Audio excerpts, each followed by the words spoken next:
오늘은 사순절 첫 번째 주일입니다. 우리가 잘 아는 대로 사순절은 부활주일 전 주일을 뺀 40일 동안 예수님이 고난, 또 예수님이 걸어가신 길들을 묵상하는 기간입니다.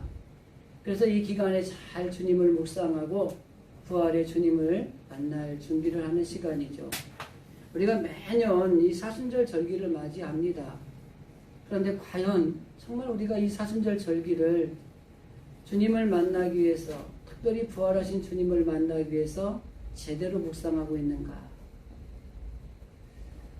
올해는 한번 여러분들 마음속에 이런 질문을 가지고 형식적이 아니라 마음속에서 깊이 우러나는 마음을 가지고 한번 우리가 묵상하는 이런 사순절 절기가 되시기를 바랍니다.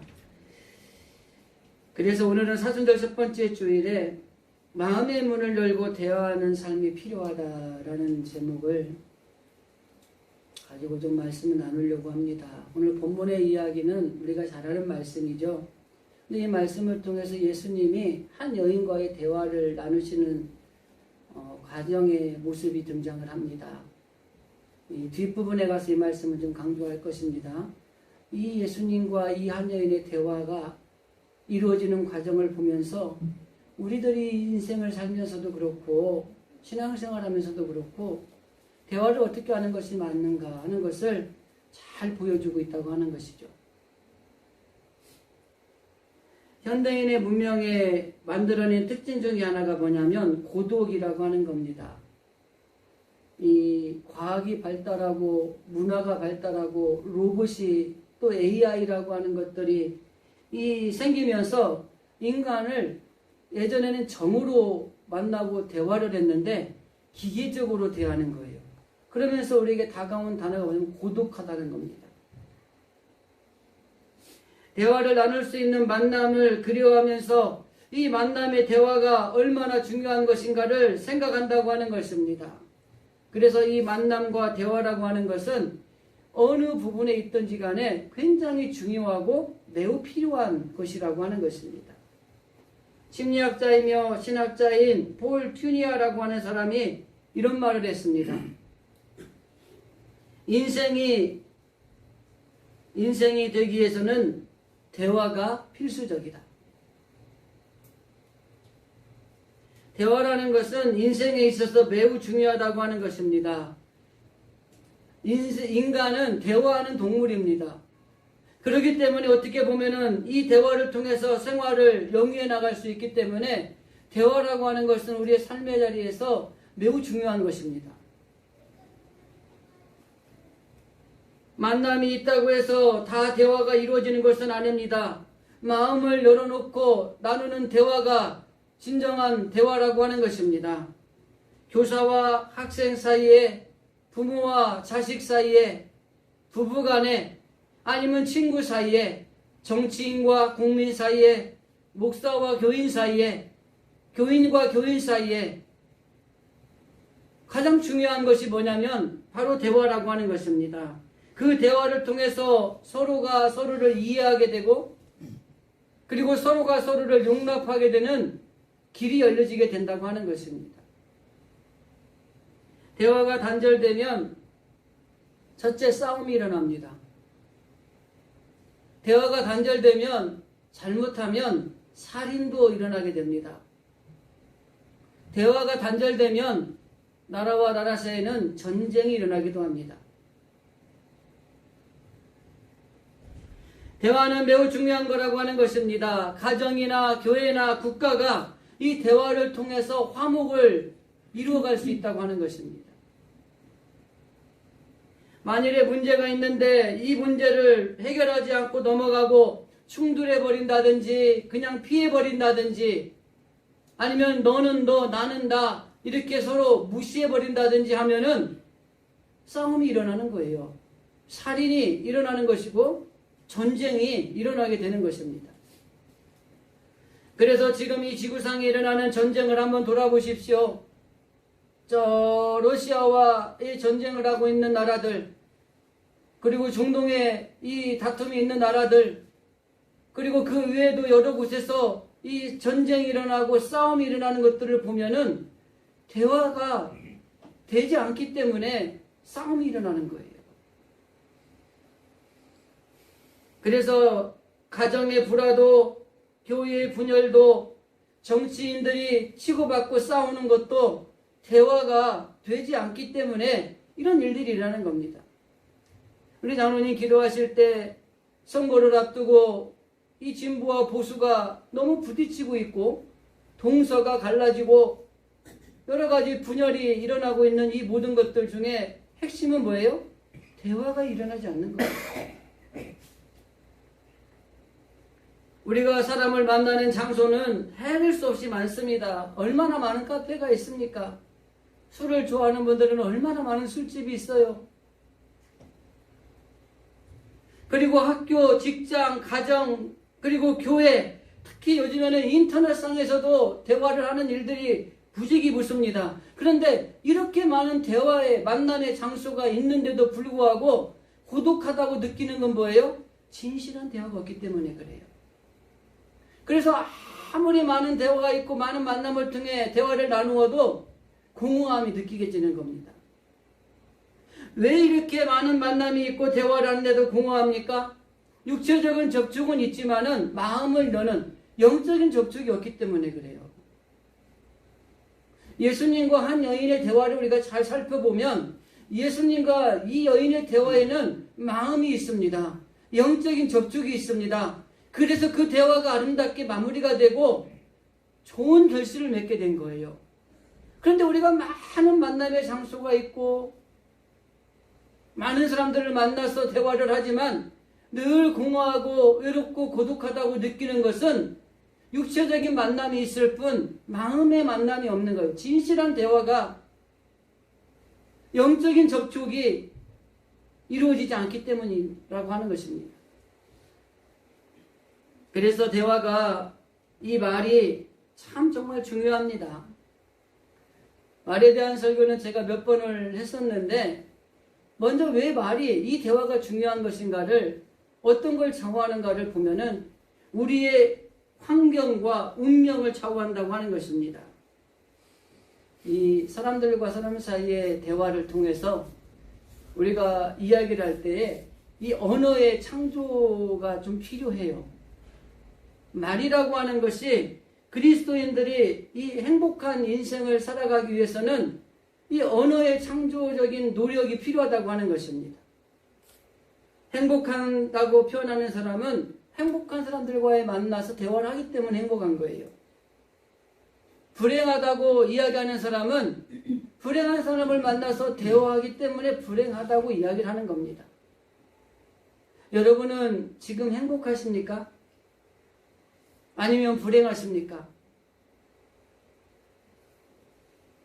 운명을 바꾸는 3대 요소가 있습니다. 첫째, 생각을 바꿔야 됩니다. 두 번째, 말을 바꿔야 됩니다. 세 번째, 행동을 바꿔야 됩니다. 그게 운명을 바꾸는 중요한 3대 요소입니다. 그래서 행복한 인생이 되기 위해서는 행복한 사람이 창조적인 언어를 자꾸 만들어내셔야 되는 거죠. 자신을 불평하게 만드는 언어는, 불행하게 만드는 언어는 불평입니다. 그래서 우리는 가정에서나 직장에서나 어느 자리에서나 감사하다라는 말을 하셔야 돼요. 그래서 여러분들한테 눈을 뜨면 첫 번째, 아이고 죽겠네, 아이고 몸이 이렇게 아파, 찌뿌둥하네, 이 말보다 뭐라 그랬어요? 하나님 감사합니다. 저는 요즘에 이렇게 습관이 돼가지고 막 전날 잠을 못 자고 아침에 눈을 떠도 가장 먼저 하나님 감사합니다. 그리고 나면은요, 감사한 것들이 줄줄줄 나와요. 일어나서 눈을 뜬 것도 감사하고, 하루를 시작한 것도 감사하고, 또 이렇게 새벽에 주님을 만날 수 있는 것도 감사하고, 아침에 기도하고 우리가 운동 갈 수 있는 것도 감사하고, 또 오늘 하루의 삶 가운데 만남을 통해서 하나님이 주실 은혜를 생각하니까 감사하고, 줄줄줄 나오는 거예요. 여러분, 눈을 뜨면서 아이고 죽겠네, 그리고 나면 죽을 것만 생각나는 거예요. 이래서 죽겠고 저래서 죽겠고 안 돼서 죽겠고, 아이들은 말 안 들어서 죽겠고, 이렇게 되는 거예요.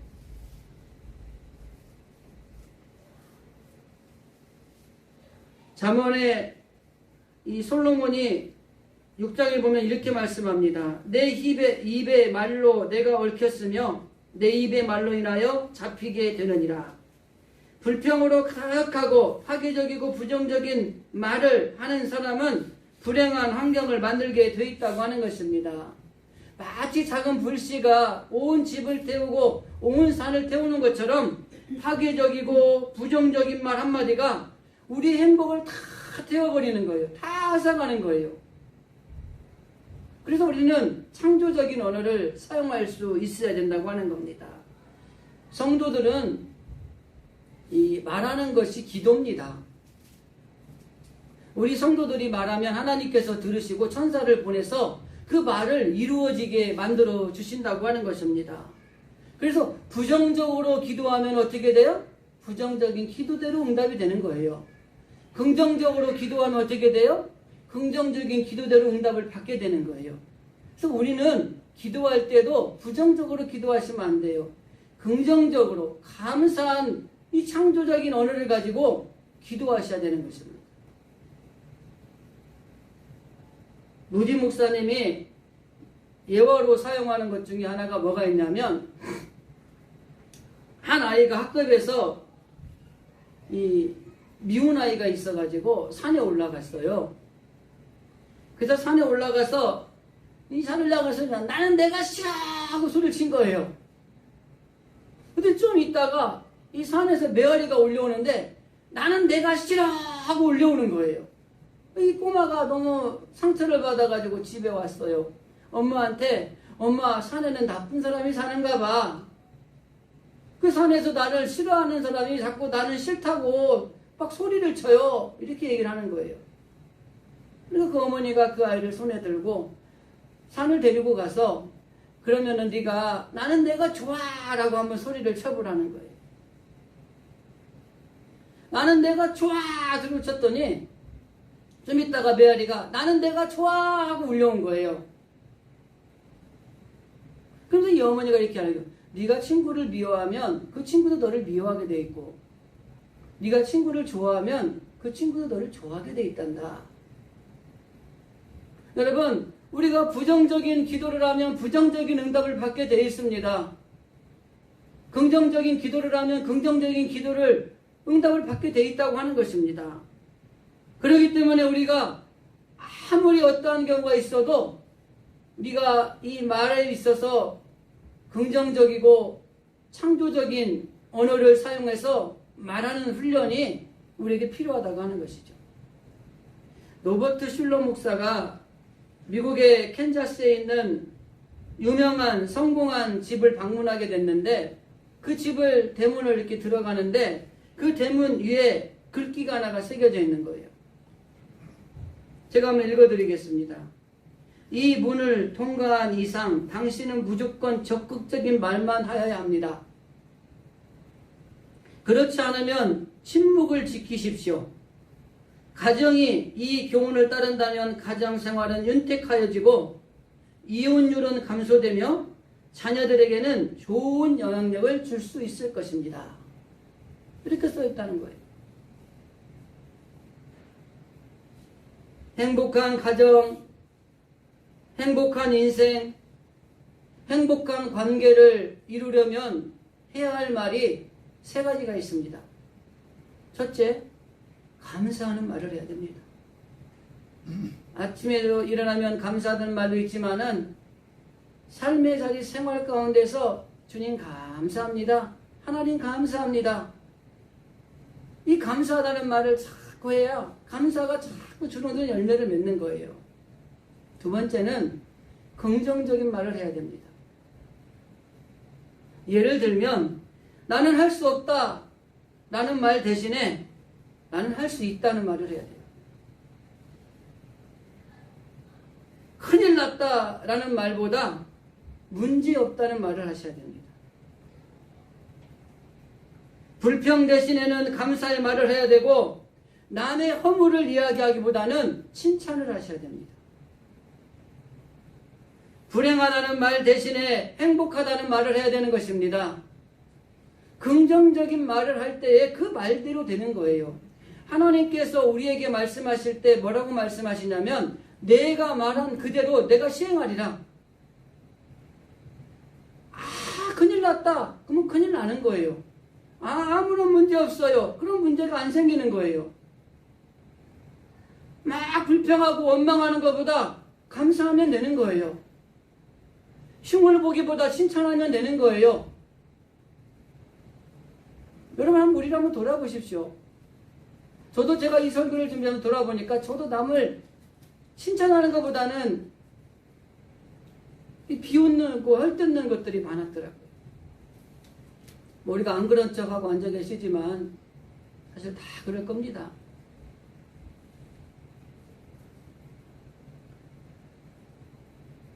우리가 어떤 말을 해야 될 것인가를 분명히 기억해야 됩니다. 성도들 중에 부정적인 말을 하는 사람, 불평하는 사람들을 보면은 신앙생활을 제대로 못하는 경우가 많아요. 가정도 별로 화목하지 않습니다. 제가 예전에 있던 교회 집사님을 이렇게 만나는 건 아닌데 차 수리하러 가면 한 번씩 만나는데 그분을 만나면 왜 이렇게 불평이 많고 불만이 많은지 참 열심히 신앙생활 하는데 불평과 불만이 입에 가득해요. 처음에 몇 번은 조정을 해주었습니다. 그런데 안 고쳐지는 거예요. 여러분 본인이 신앙생활이 힘든 거예요. 근데 가정은 모르겠습니다. 성공적인 사람의 공통적인 요소가 있습니다. 적극적이고 긍정적인 말을 한다고 하는 것입니다. 큰일 났다, 할 수 없다 이런 말보다 할 수 있다, 문제 없다 이런 말을 하는 거예요. 여러분 어떤 문제가 여러분들에게 닥치면 어떤 생각을 먼저 하고 어떤 말을 하십니까? 큰일 났네. 이거 될 수가 없는 일이네. 적극적이고 긍정적인 말을 하는 사람이 성공한 사람들의 특징입니다. 여러분 성공하고 모두 삶이 평안하고 기쁨이 넘치기를 원한다면 적극적이고 긍정적인 말을 하셔야 되는 겁니다. 행복한 인생 그리고 행복한 가정, 행복한 관계를 유지하려면 해야 될 말이 한 가지가 더 있습니다. 그건 칭찬의 말입니다. 가정에서 격려하고 칭찬하는 데에서 그 가정이 행복하고 아름다운 가정이 되는 거예요. 여러분 일터에서도 마찬가지입니다. 마음에 드는 사람이 있지만 마음에 들지 않는 사람이 있어요. 그 사람에게 칭찬거리를 찾아 칭찬하는 말을 하시면 되는 거예요. 어느 공동체도 똑같습니다. 교회도 마찬가지고요. 흠이 없는 사람이 누가 있겠습니까? 목사인 저라도 흠이 없겠습니까? 다 흠이 있지만 흠을 보기 전에 그 안에 있는 칭찬할 것들을 찾아서 말하는 것이 이게 공동체를 살리는 아주 귀중한 말이라고 하는 것입니다. 교회에서도 서로 격려하고 칭찬할 때 아름다운 신앙생활을 할 수 있고 또 성도들도 기쁘고 즐거운 성도의 삶을 살아갈 수 있는 것입니다. 행복한 가정을 이루고 행복한 인생을 살고 행복한 관계를 누리기를 원한다면 감사의 말, 긍정적인 말, 그리고 칭찬의 말을 하면서 여러분 살아가시기를 바랍니다. 사도행전에 보면 하나님의 역사가 언어가 창조되는데 성령의 능력으로 시작된 언어입니다. 다락방에서 기도를 하고 났을 때 성령이 그들에게 임하는데 어디에 임합니까? 혀에 임하게 되는 겁니다. 그리고 그들이 방언을 말하게 되는데 이 방언의 말이 뭐냐? 사랑의 복음, 부활의 소식을 전하는 긍정적인 언어로 바뀌었다고 하는 것입니다. 하나님의 성령의 능력이 우리에게 임하게 되면 우리의 언어가 창조적인 언어로 바뀐다고 하는 것입니다. 그렇기 때문에 우리 교회의 성도들 그리고 가정 그리고 우리의 모든 삶의 다리 가운데에 바로 이 놀라운 역사가 일어나야 됩니다. 사도행전에 보면은 성령의 능력으로 이 시작된 언어로 그들이 말을 할 때에 어떤 일들이 일어나냐면 첫째는 권능이 생겼어요. 능력이 생겼어요. 말에. 두 번째는 귀신을 쫓아내는 일이 일어나게 됐어요. 세 번째는 부정과 불의가 사라졌습니다. 그리고 네 번째는 복음을 증거하는 입술로 바뀌었다고 하는 것입니다. 이런 것들이 있을 때에 여러분 우리가 정말 이 말이 얼마나 중요한 것인가를 알 수 있어요. 말은, 대화는 환경과 운명을 변화시키는 힘이 있습니다. 힘드십니까? 창조적인 언어, 이 언어를 사용해 보시기 바랍니다. 여러분 삶의 자리가 정말 어렵습니까? 바로 이 언어를 사용할 때에 놀라운 역사가 일어나는 거예요. 그래서 우리들은 이 말, 대화를 통해서 진실한 대화가 필요하다고 하는 겁니다. 근데 진실한 대화는 어떻게 이루어질 수 있느냐? 마음의 문을 열어야 돼요. 사랑하는 사람에게 나타나는 최초의 행동이 뭔지 아십니까, 여러분? 사랑하는 사람이 생기면 가서 말하고 싶어요. 사랑하는 사람이 생기면. 근데 미운 사람에 대한 최대의 복수가 뭔지 아십니까? 미운 사람에 대한 복수가 뭘 것 같아요? 말을 안 하는 겁니다. 좀 유치뽕인 것 같지만 사랑하는 사람 생기면 갖고 와서 말하고 싶은 충동이 느껴지는 거예요. 그런데 이 미운 사람하고는 말하기가 싫어져요. 그래서 뭐라고 얘기해요? 싸우다가 이제 그만 말해. 말 안 해. 가장 미운 사람에게 나타나는 최대의 복수는 말 안 하는 겁니다. 부부싸움 할 때도 그러고요. 부모와 자녀가 다툼할 때도 이게 미워지기 시작하면 그 다음 하는 말이요. 너 이제 말 안 해. 말 그만해. 말 안 할 거야. 대화가 끊긴다는 자체가 이게 무서운 이야기입니다, 여러분. 진정한 대화는 마음을 열어야 할 수 있다고 하는 것입니다. 마가복음 6장에 보면은 예수님께서 고향인 나사렛에 가서 이 백성들을 가르치는 광정이 얘기가 나옵니다. 막 예수님이 가서 막 설교를 하는 거예요. 회당에서 가르쳤어요. 그러니까 거기 있는 사람들이 이야 어떻게 저런 말씀이 저렇게 귀하고 막 좋구나 이렇게 느꼈어요. 그러면서 뭐라고 얘기를 했냐면 야 어떻게 저 사람에게서 저런 능력이 있지? 이럴 정도로 그 예수님이 가르치는 내용이 너무너무 좋았습니다. 그런데 이 나사렛에 있는 사람들이 두 가지 이유를 들어서 예수님의 말씀을 듣기를 거절하고 예수님을 배척을 합니다. 첫 번째가 뭐냐면 이 사람이 목수의 아들이 아니냐라는 것입니다. 두 번째가 저 사람이 야고보 이 사람들의 형제가 아니냐, 저 누이들이 우리와 같이 있지 않느냐라고 하는 것입니다. 말씀이 너무 좋고 가르침이 놀라고 감동이 되고 어떻게 저런 일들이 저렇게 일어날 수가 있지라고 하는 은혜를 받지만 변화가 없는 거예요. 여러분 왜 변화가 없는지 아십니까? 마음이 안 열렸어요. 마음이. 저 사람 목수의 아들인데 내가 아는 그 꼬맹인데 저 사람은 내가 아는 야고보 형제 그 누이들은 동생들은 여기 있는 애들인데 그러니까 아무리 좋은 말씀이 들어오고 아무리 뭐가 들어와도 이 사람들의 마음이 열려있지 않으니까 그 말씀이 깨달아지지 않는 거예요. 감동이 없는 거예요. 그럼 하나 질문합시다. 그러면 말씀 듣고 예배 드리고 가면 은혜 받습니까? 은혜도 안 받는가 보네요. 문제가 있네요, 제가.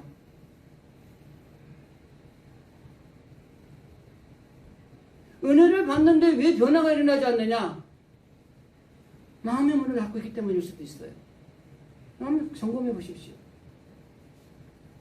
예수님이 그곳에 가서 놀라운 말씀을 증거하고 그랬지만은 마음을 닫고 있으니까 말씀이 그들에게 들어와서 열매를 맺을 수도 없고 더 나아가서 대화가 되지도 않는 거예요. 여러분 두 사람이 대화를 하는데 마음의 문을 꽉 닫고 있는데 여기서 한 사람이 아무리 얘기해 보십시오. 대화가 안 이루어지는 거예요. 마음을 열어야 되는 겁니다. 우리가 잘 아는 성자 어거스틴이 이런 말을 했습니다. 신앙은 뚜껑을 벗겨놓은 그릇과 같다. 옛날에 우리 물이 기중할 때 시골에서는 비가 오면 항아리나 막 이런 대야나 이런 것들을, 다라이 같은 것들을 쫙 펼쳐놨어요. 왜? 물 받으려고. 근데 항아리를, 문을 열어놔야지, 뚜껑을 열어놔야지 물이 받치지 않겠어요? 비가 와서 물 받아야 돼 그러는데 항아리 뚜껑을 딱 닫아놓고 비 오는데 바깥에 내놓은들 물이 한 푼이라도 바뀌겠습니까?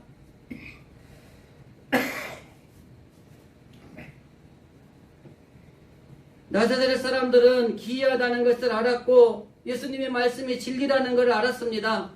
그러나 그들은 감동을 받지 못했고 그들이 깨달아서 그의 가르침을 따라야 되겠다는 생각을 못했습니다. 그 이유는 딱 한 가지입니다. 그들의 마음의 문이 열려져 있지 않았기 때문이에요. 대화라고 하는 것은 마음의 문이 열려져 있어야지 대화가 이루어지는 겁니다. 그게 가정에서도 마찬가지고 여러분 직장과 일터에서 마찬가지입니다. 저 사람은 말이 안 통해. 그리고 문을 닫아버리면 대화가 안 되는 거예요. 우리들이 마음의 문을 열고 대화를 해야 된다고 하는 것입니다. 교회에서나 가정에서나 그리고 성도들 사이에서나 목사와 성도 사이나 그리고 이 마음의 문을 열고 있을 때 아름답고 행복한 삶을 드릴 수 있고 우리가 생명의 말씀을 들을 수도 있고 그리고 아름다운 대화를 이끌어 나갈 수 있는 길이 열려진다고 하는 것입니다.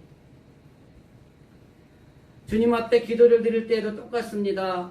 내 마음을 열고 주님을 모셔드리고 내 죄를 회개하고 하나님 앞에 기도할 때에 그 기도가 우리에게 상달되어지고 하나님에게 상달되어지고 우리가 그 기도에 응답이 있는 것입니다. 진정한 대화가 이루어지려면 마음의 문이 열려야 되는 것처럼 하나님 앞에 우리가 기도할 때도 마음을 열고 기도를 드려야 된다고 하는 것입니다. 예수님이 우리들에게 있어서 대화의 광장이 된다고 하는 것입니다. 진정한 대화는 오직 예수 그리스도를 통해서 가능하다고 하는 것입니다.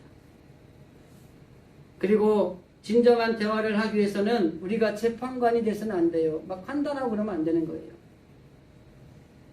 더 나아가서 우리가 도덕적으로 불완전하다는 것을 우리가 인식하셔야 됩니다. 그래야지 진정한 대화를 할 수 있는 거예요. 더 나아가서 우리가 다 절대 사랑을 할 수 없는 사람이라고 하는 것도 우리가 인정을 해야 된다고 하는 것입니다. 이러한 마음을 가지고 있을 때 우리의 대화에 예수님이 매개체가 되셔서 그 대화를 통해서 모든 것들이 이루어지게 만드는 역할을 하고 있다고 하는 것입니다. 그래서 우리 주님이 우리가 대화 가운데 대화의 매개체가 되시도록 우리가 인정하는 것이 필요하다고 하는 겁니다. 그럼 본론적인 이야기로 그러면 대화를 어떻게 해야 될 것인가를 오늘 본문에 예수님께서 이 여인과 대화하는 과정을 통해서 어떻게 대화해야 되는 것인가를 좀 살펴보기를 원합니다. 원래 대화는 말하는 거잖아요. 근데 사실은 겉으로 드러나는 말하는 게 대화가 아닙니다. 속뜻을 풀어내는 거예요. 그래서 막 타협을 한다든지 설득을 하는 게 대화가 아니라 그 사람을 신뢰하고 그 사람을 진실하게 말하면서 진실하게 들음으로 인해서 서로 나누는 것이 대화예요. 막 누구를 꼬여가지고 막 설득을 해서 막 아니면 타협을 해가지고 어떻게 이뤄나가려고 하는 게 아니라 신뢰하는 말 가운데 진실된 말을 하고 진실되게 들어서 서로가 나누는 것이 대화지 어느 한쪽으로 끌어가는 것이 대화가 아니라고 하는 것입니다. 그래서 이 대화는 어떻게 해야 되는 거냐? 오늘 우리가 읽은 성경 말씀 6절에 보면은 첫째는 예수님이 그 여인과의 대화를 통해서 어떤 대화를 하셨냐면 이해하고 용납하는 마음으로 대화를 하셨다는 것을 볼 수가 있습니다. 여기 이해라는 단어가 영어로 understanding이라고 하죠. understanding이라는 말은 상대방의 아래에 서 있어야 된다는 겁니다. 그래서 그 사람을 이해한다고 하는 것은 그 사람의 아래에 서 있을 때 이해할 수 있는 거예요. 바른 이해는 그런 겁니다. 근데 우리는 내가 너를 이해해 그러면서 항상 그 사람보다 높은 위치에 서서 이해를 한다고 얘기를 하는 거예요. 이해하는 게 아니에요. 그 사람의 입장에서 그 사람의 마음에서 내려가서 그 사람을 바라볼 때에 그게 온전한 이해가 되는 거예요. 근데 우리는 자기 입장에서 보면서 내가 너 당신 이해해. 빚을 진 사람이 와서 내가 지금 갚기가 어려운데 좀만 연체해 주십시오 이 얘기하는데 내가 이해해. 그러나 갚아. 그게 이해하는 겁니까? 그 사람의 입장에서 그 사람의 아래에 서서 이 사람이 왜 이런 말을 할까? 정말 돈이 없고 힘들구나. 그리고 이해를 하면 알았습니다. 그럼 언제까지 될까요? 이게 이해하는 거죠. 자기 입장에서 바라보면서 이해한다고 하는 건 폭력이 될 수 있습니다. 하나님과 우리의 대화는 어떻게 이루어집니까? 하나님이 이 땅에 오셔서 인간의 모습을 입음으로 인해서 대화가 시작이 된 거예요. 그렇기 때문에 하나님께서 사람이 되셔서 우리와 대화하시는 겁니다. 오늘 우리가 읽은 요한복음 4장 6절 말씀에 보면은 예수님이 우물가 여인과 대화를 하시는데 이 여인이 정오, 우리나라 시간으로는 정오입니다. 거기는 6시라고 되어 있죠. 성경에는. 12시쯤 돼서 물을 길러 온 거예요. 그 시간에는 너무 뜨겁기 때문에 물을 길러 오지 않습니다. 그러니까 이 여자는 피해서 사람들이 없는 시간에 물을 길러 온 것이에요. 그런데 거기 예수님을 만났습니다. 그런데 그 여인을 많은 사람들이 피하고 좀 무시하고 멸시하는데 예수님은 그 여인의 심정과 그 여인의 필요를 이해하면서 대화를 하시는 겁니다. 그러면서 남들은 모두 이 여자를 정죄합니다. 죄인이라고 말합니다.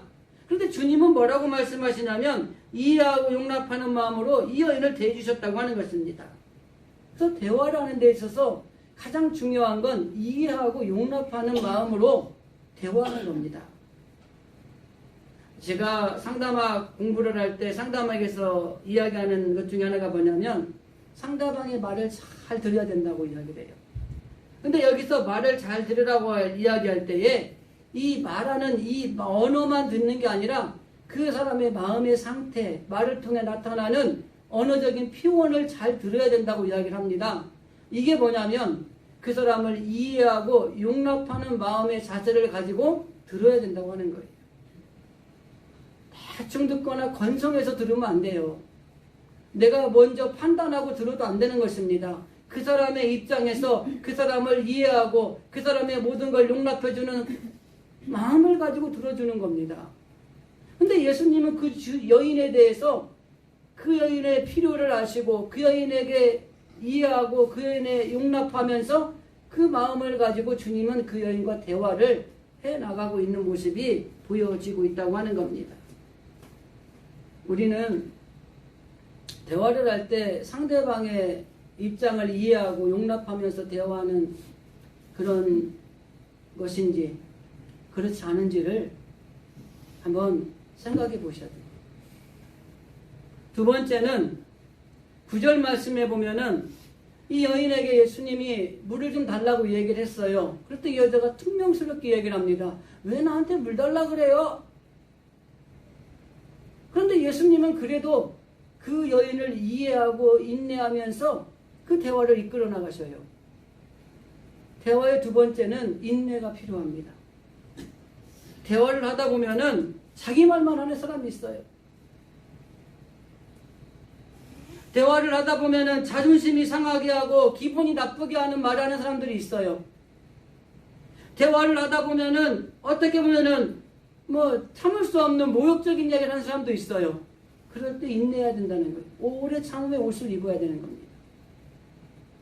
제가 아까 말씀드렸던 상담학에서 중요하게 여기는 것 중에 하나가 잘 듣는 건데 이 말하기보다는 상대방의 말을 들어줘야 되기 때문에 인내가 필요합니다. 제가 개척을 하고 은행동에서 개척을 하고 처음에 개척을 했는데 뭘 해야 될까 하다가 매일 그 전도지 들고 그 동네를 돌아다니면서 전도를 했어요. 만나는 부류가 세 가지입니다. 첫째는 할아버지 할머니, 두 번째는 애들, 그리고 가끔 세 번째는 젊은 사람들. 근데 할아버지 할머니가 주로 많이 타켓이었어요. 놀이터에 가면 앉아 계시는 거예요. 그러면 뻥튀기도 사가지고 가고 여름에는 아이스크림도 사가지고 가서 하나씩 드세요 드리면서 얘기를 하면 자기 얘기만 하세요. 1시간이고 2시간이고. 나는 복음 전하러 왔는데. 그래서 내가 저는 여기 교회 목사인데요. 한번 읽어보시라고 복음 전하러 왔습니다. 그랬더니 아 그래요? 그러더니 앉아보세요. 그리고 자기 얘기만 주구장창 하는 거예요. 어떤 때는 2시간 동안 제가 할아버지 할머니 말씀을 듣다가 더워가지고 땀을 삐질삐질 흘린 적도 있습니다. 그런데 어느 날 교회에 어떤 한 분 오셨어요. 근데 자기가 교회를 다니겠다는 거예요. 이 교회를. 그래서 저를 아세요? 그랬더니 안 돼요. 어떻게 하세요? 그랬더니 전도하러 다닐 때 자기 얘기를 2시간 넘게 들어줬대. 그래서 교회를 오기로 했대. 여러분 잘 들어만 줘도 전도될 때도 있더라니까요. 대화는 인내가 필요합니다. 말하고 싶은 것이 있지만 참고 상대방 말을 들어주는 거예요. 한 가지만 더 말씀을 드립니다. 예수님과 이 여인의 대화의 핵심은 진리, 즉 말씀 안에서 대화가 이루어졌다고 하는 겁니다. 14절 말씀 읽어드릴게요. 내가 주는 물을 마시는 자는 영원히 목마르지 아니하려니와 내가 주는 물을 그 속에서 영생하도록 솟아나는 샘물이 되리라. 그러니까 지금 이 물은 먹으면 갈증이 또 나는데 예수님이 주시는 물을 먹으면 영원히 갈증이 나지 않는다는 이 말씀이에요. 대화를 필요와 이해와 용납을 하면서 그 여인을 이야기를 이끌어 나가시고 그리고 그 여인의 이야기가 좀 자존심을 상하게 하고 좀 힘들게 하더라도 인내하고 오래 참의 옷을 입고 들어주고 대화를 이끌어 가시더니 마지막에 한 방 탁 치는 거예요. 하나님의 말씀으로 치는 거예요.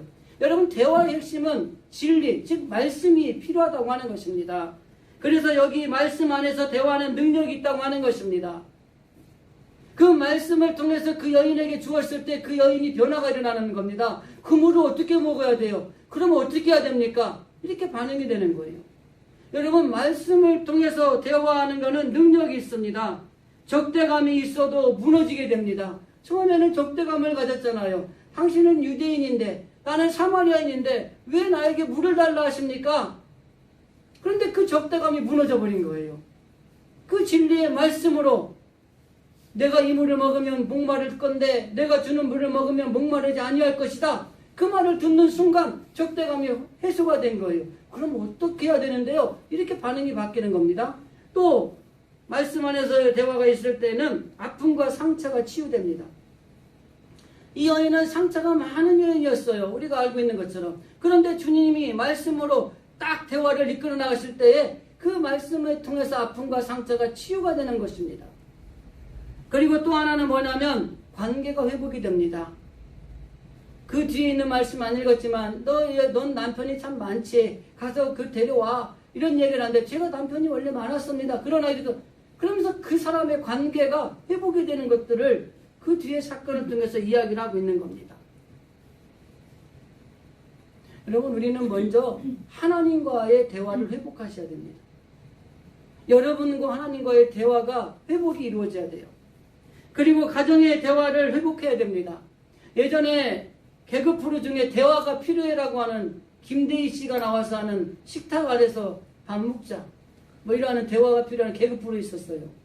가정에 대화가 없는 거예요. 여러분의 가정에 대화 많습니까? 저는 할 수 있으면 우리 애들하고 대화를 많이 하려고 하는데요. 그런데도 애들이 시간만 나면 각자의 방에서 핸드폰 하든지 자기 할 일이에요. 그래서 억지로 끌어내가지고 대화를 해보려고 애를 씁니다. 요즘 대화가 없어요, 가정에. 대화가 필요합니다, 여러분. 가정에서 대화를 회복하셔야 돼요. 부부 간에도 대화 회복하셔야 되고요. 부모와 자녀 간에도 대화를 회복하셔야 됩니다. 제가 아는 목사님들 모임에 갔더니 부부 간에 둘이 있으면 할 말이 없대요. 우리는 할 말 많아요. 대화도 해버릇해야지 됩니다. 부부 간에도 대화 회복하셔야 돼요. 부모와 자녀 간에 말이 없는 가정이 너무 많아요. 아이들은 아빠는 엄마는 우리를 모른다는 거예요. 대화를 끊어버리는 거예요. 부모도 우리 세대만 생각하고 아이들 소리 이해 안 하고 그래 그 말 안 하려면 말아 그리고 안 하는 거예요. 문제가 생깁니다. 일터에서도 여러분 대화를 회복하셔야 되고 여러분들 있는 공동체에서 대화를 회복하셔야 돼요. 말이 안 통하고 미흡고 대화가 안 되는 사람이 있어도 그 대화를 회복하셔야 됩니다. 우리들이 달라져야 된다고 하는 것입니다. 요즘에 사람들이 만남의 시대에 만남은 많이 있지만은 진정한 대화가 이루어지지 않고 있습니다. 예수님이 한 여인과 대화를 통해서 보여주신 이 대화의 모습, 우리 신실의 성도들이 이런 대화를 회복하셔야 됩니다.